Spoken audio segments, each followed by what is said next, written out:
Some of the world is round and round with all you ever knew. They say the sky high above is cowering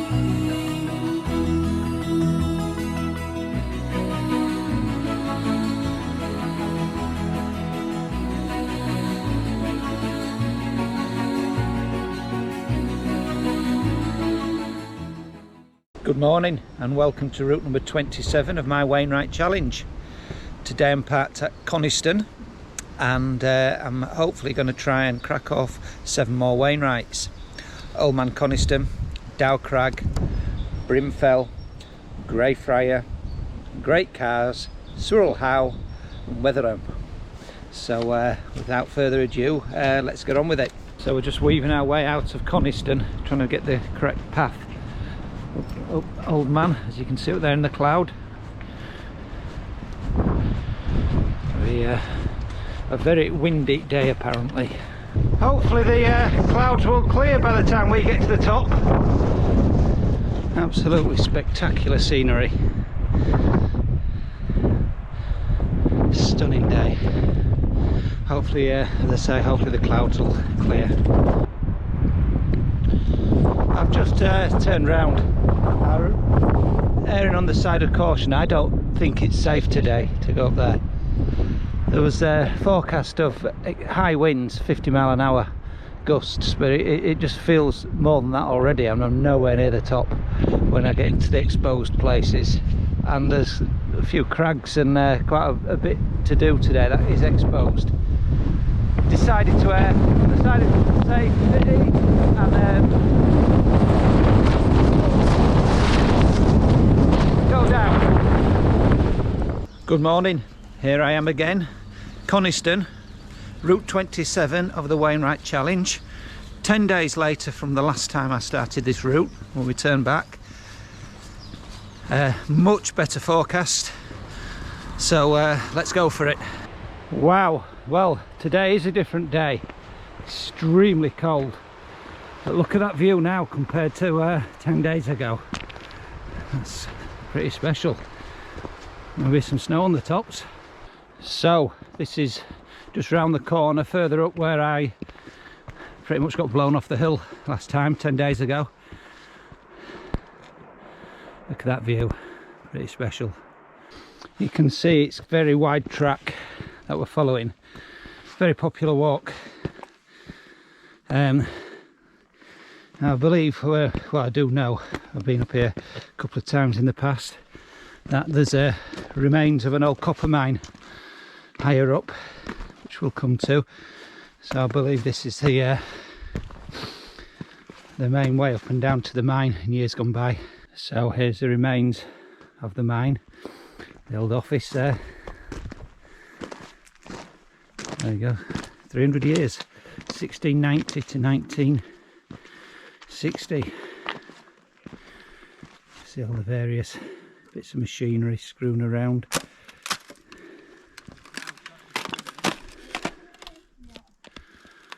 And the metal cables going up the mountainside. What a fabulous bit of history.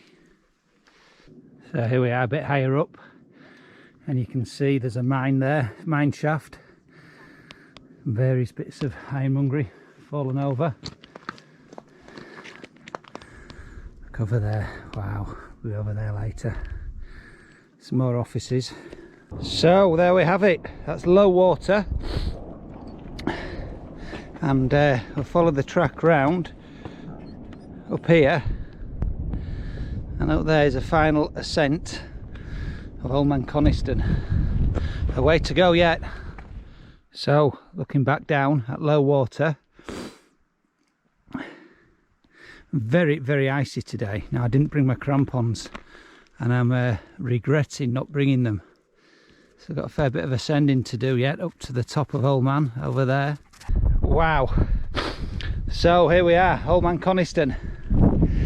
Fortunately the clouds have just come in the last 20 minutes, half an hour.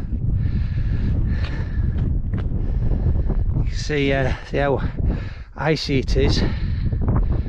Very, very icy. Right, I'm going to go that way. I'm just going to put a layer on, it's cold up here.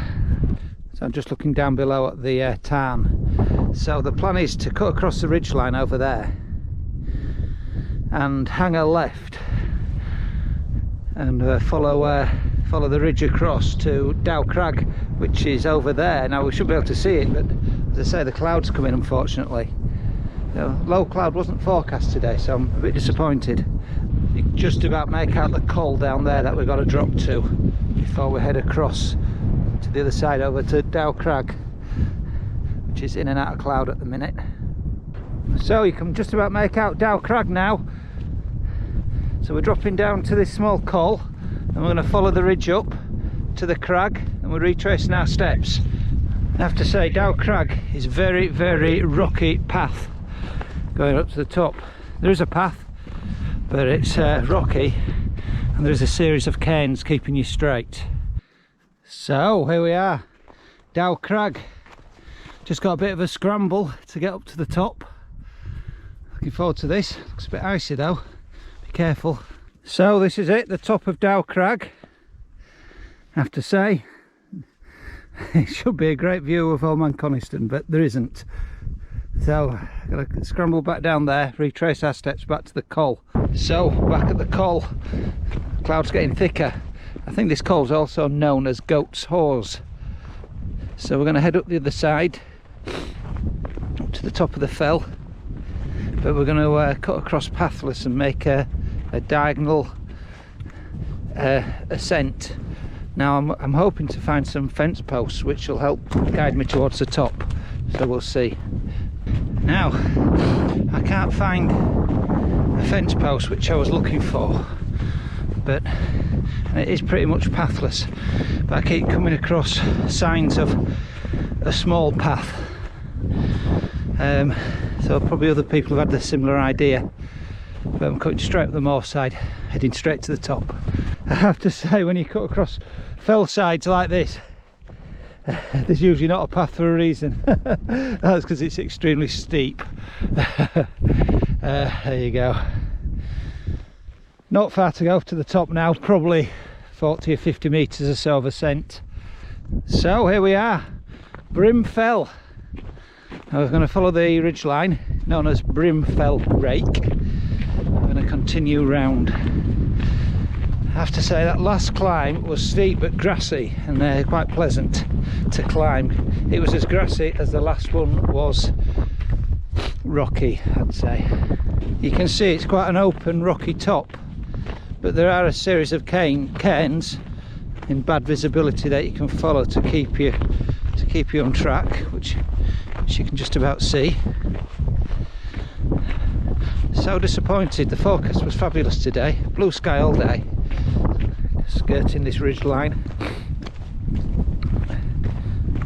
In considering whether I made the right choice 10 days ago in them gales and wind gusts, and looking at these drops, I think I made exactly the right choice. So I've cut off the main path now, and I'm trying to pick up, although it's very difficult in this snow, a faint path heading towards Fairfield and eventually the next Wainwright, Great Friar. So I'm kind of pathless at the minute because I can't find a path. But it's this direction, so I'll just follow bearing and keep good. So I've managed to pick up a faint track, but just by keeping to bearing, which is it'll take me to Fairfield, and then we'll hang a left and go over Grey Friars. So this is the col at Fairfield, just here. We're heading left up Grey Friar, which is the next Wainwright. I've got about 50 metres or so of ascent, I think, so it's not a huge ascent. Grey Friar.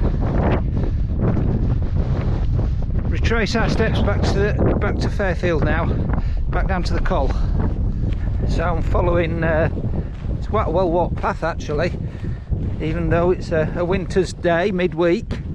quite a few footsteps on here in the snow, so various people have been up here today. Back to Fairfield, and then we're going to climb again, head for the last 3 of the day. So I'm at Fairfield, 3-way fork now. That's the one I came back over earlier today, and both of these take up great cars. It doesn't really matter, I'm going to take the left one. I think this is more direct. So great cars, we're heading up. It's quite a steep grassy bank again, makes it hike rather quickly, nice and grassy, so it's not too uncomfortable. I think I'm about maybe 40 metres of ascent left before I get to the summit. So this is great cars, and it's on quite a steep cliff edge. I'm not sure if you can see with the so we're going to follow this cliff top all the way around. So here we are, following the cliff top, the ridge line. We're going to follow it round to Swirl How, which will be the 6th Wainwright of the day. I've got to show you this. Obviously this is where a Halifax bomber crashed during the war, and the 8 crew members sadly lost their lives. 22nd of October 1944. I don't know if you can see the ice forming on the side of Stam, but it's pretty damn cold up here. We're at the top of Swirl How, or just approaching it. There we go. It's been a great walk. Absolute shame about the cloud. That's Swirl How. So we're dropping off of Swirl How down this ridge line, if you like, and it's actually called Prison Band where we're going down. And when we get to the other side, we're going to climb up Wetherham, which will be the last Wainwright of the day. So just need to show you this path. It's absolutely fantastic path going down. Huge pockets of snow, and cutting down this gully at the minute. Do you know what, we've almost got a view. You see some more weather coming in there, heading up the valley. That's Wetherham up there, and we're still dropping down into the col between. It's been very rocky. I'll look back up, very slippy, very snowy, very steep. The clouds just lifted and you can just make out the top of Wetherham. Brilliant. Brilliant. So I'm at the col here at Swirl Hawes, and I'm looking back up at Prison Band, which we've had to come down. It's been absolutely fantastic. Scrambling, it's been breathtaking. It's been the highlight of the walk so far. It's been absolutely great. Been on my hands and knees, been sliding down ice. It's been awesome. So now we're heading up here, which is looking rather steep, very rocky, up to Wetherham, and then we'll make our way back to Coniston. And just looking across at Prison Band, what I came down earlier, just to try and give you a better perspective on how fabulous it was. Absolutely awesome. I don't think this side's as bad. So, the top of Wetherham. Somebody's kindly put a little snowman up there for us.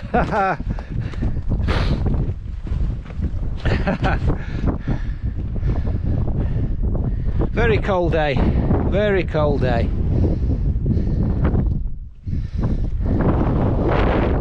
let's make it down to Coniston. So there are 2 or 3 paths off the top of Wetherham, so you need to have your wits about you and just make sure that you pick the correct one. So we're dropping off rather steadily at the minute. I'm sure it'll steepen up soon. Just following the shoulder top, meandering through these rocks, heading over to the cairn you can see on the horizon, and then we're going to drop down to Coniston from there. You've got the Coniston water down there, Coniston itself. Looking over there, that's lever water in the bottom, and higher up is low water. Well, we walked around earlier today, and Old Man Coniston is just behind the sunshine in the cloud. Nearly make the top. So then obviously we've done a massive circular. Wow, Old Man Coniston has just appeared. You can see the cairn at the top. Yay, fabulous. Just got to take another view of the Old Man Coniston whilst I can see it. It's nice to see something. Very imposing, isn't it? It's been a lovely walk. I opted for the more gentle descent, so I've steadily gone down the moor top rather than the probably more direct descent following waterfalls, because I knew it'd be very icy the other way. So you can see the path dropping into the valley now, so not so far, maybe a mile and a half to the car, a couple of miles. Hi, welcome to Route 27, my Wainwright challenge. Now I tried walking this 10 days ago on the 1st of February and turned back because of extremely high winds, gusts, massive storm the night before, and the winds were just relentless. Decided it was unsafe. Anyway, today I've come back. It's Friday the 11th of February, parked in Coniston, and a much better forecast. So I set off from Coniston up the old miners' track up towards the copper mines, and then low water. It's steady away, nice gradient, makes it high very, very quickly. Actually, after low water, it's so cold today, it was extremely icy on the path and the rocks, and I was regretting not having crampons. But after Old Man Coniston, it continued to be icy and snowy, but it wasn't as bad as it had been on that first section. So I was able to get away with it, really. I have to say the section after low water up to the Old Man, it does ramp reasonably steeply. Great walk. It's 800 metres plus, so it's a good pull up Old Man Coniston, and it stands in when you see it in all its glory. It stands way above Coniston. Massive hill. It's great. From there, I dropped down to the Col, and I hung a left, and I went over Dow Crag. Now, Dow Crag, it was very craggy, very rocky, and a fabulous scramble at the top. Again, very icy. You retrace your steps back to the Col. Now, from there, I decided to cut across country and maybe save a bit of time by not following various paths. And I made a beeline straight up the grassy bank, which was pathless and steep, up to the top of Brimfell. Great top. Unfortunately, I have no view, so I can't really comment on what you see up there. But it was nice to have a grassy climb for a change. From there, you pretty much follow the fell line. The ridge line, and then you hang a left and you drop down quite a long pathless descent until you pick up a small path towards Fairfield, which is the name of the col. At Fairfield there's a myriad of paths there, as you tend to find in cols, and you head up Great Friar. Great climb, easy, lots of cairns marking the way, very well walked. In fact, I found a little rock to hide behind out of the wind for 5 minutes just to grab a quick coffee coming off of Great Fire, and I walked back down to Fairfield, which is nice, and as I say, it's a nice steady walk. Unfortunately, again, there's no views in cloud. Such a shame, because the forecast was fabulous today. And then you head up to Great Cars. Now there's a couple of paths on the OS map which head up Great Cars. Now I decided to take the left hand one, which became really indistinct. I think I'm probably better off just taking the one in the middle, the immediate one, which should have taken you up and brought you out a couple of 100 metres to one side of Great Cars, and you just follow the ridge to the top. Albeit it was grassy and it was easy climbing, so it didn't really matter. When you leave Great Cars, you're then going to follow the ridge line, but not far from it at all there's a monument to Halifax bombers. Yeah, so it's quite an easy climb up to Sruel Howe, but it is worth stopping at the monument to the Halifax bomber and the 8 souls that were lost during the war when it crashed there. Yeah, definitely worth a visit. As I said, it's quite an easy path up to Swirl Howe, but at Swirl Howe, this is where the fun really started today. It's very steep and very scrambly descent down the ridge line. I think I've likened it to an arete. It's not really, but it's very, very good. Loads of fun, and then you get down to the steeper bit called Prison Band, and you really are scrambling, and with the conditions as they were today, it was quite a challenge. Thoroughly enjoyed it, and eventually you get down to the col, which is called Swirl Hawes. From there there's an obvious path going up pretty much in a beeline to Weatherall. Now as I was approaching Weatherall, I bumped into 2 chaps that I'd met this morning over breakfast, who were out for a walk, and they alerted me to how icy the path was on the other side going down. So when you are at the top, you do have a couple of choices. There are a myriad of paths, so you need to make sure you pick the right one. So one of the choices is the steep one, which these 2 chaps had talked about, with the ice, which is quite steep, and it drops you down towards the mines, the disused mines. Or you can go the way I went back, which is much more gentle, and it keeps its height more, so it's a gentle grassy descent, and you descend down to Redgill Head, and you drop there down to the track in the valley. Great day, absolutely thoroughly enjoyed it. 13.5 miles, and there's a huge 4,741 feet of ascent, and I was walking for 7 hours.